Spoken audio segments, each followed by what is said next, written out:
এবছরের হাজরা পার্ক সার্বজনীন দুর্গোৎসবের থিম দৃষ্টিকোণ। হাজরা পার্কে দুর্গাপুজো শুরু করেছিলেন 1942 সালে নেতাজি সুভাষচন্দ্র বসু। সেই সময় আমাদের দেশে বর্ণপ্রথা কঠোরভাবে প্রয়োগ করা হয়েছিল।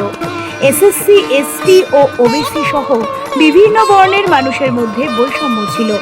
কলকাতা কর্পোরেশনে যারা ড্রেন এবং রাস্তা পরিষ্কার করতেন তাদের কোনো দুর্গাপুজোয় উচ্চ বর্ণের লোকেরা যোগ দিতেন না।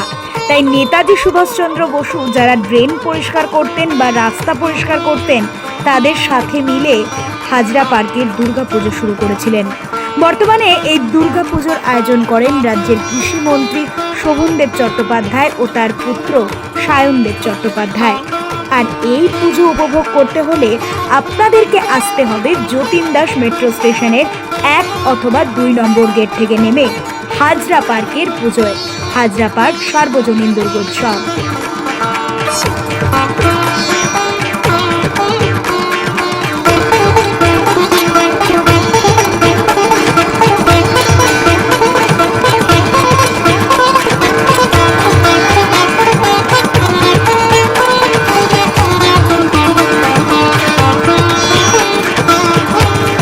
इस साल हम लोग का 83rd ईयर है और थीम है दृष्टिकोण।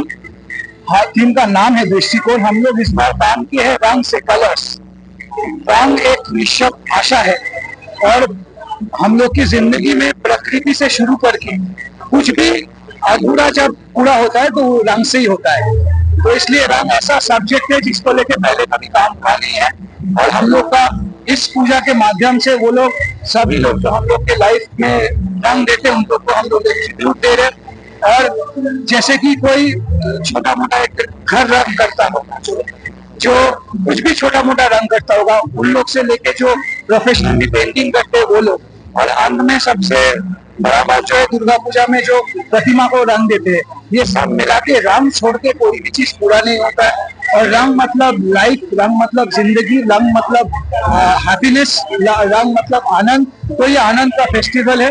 तो इसमें हम लोग का लाइफ में रंग का क्या इम्पोर्टेंस है, रंग के सिवा कुछ नहीं है, यही बताने के लिए हम लोग का इस बार हर कोई इंस्टॉलेशन वही हम लोग का काम किया हुआ है।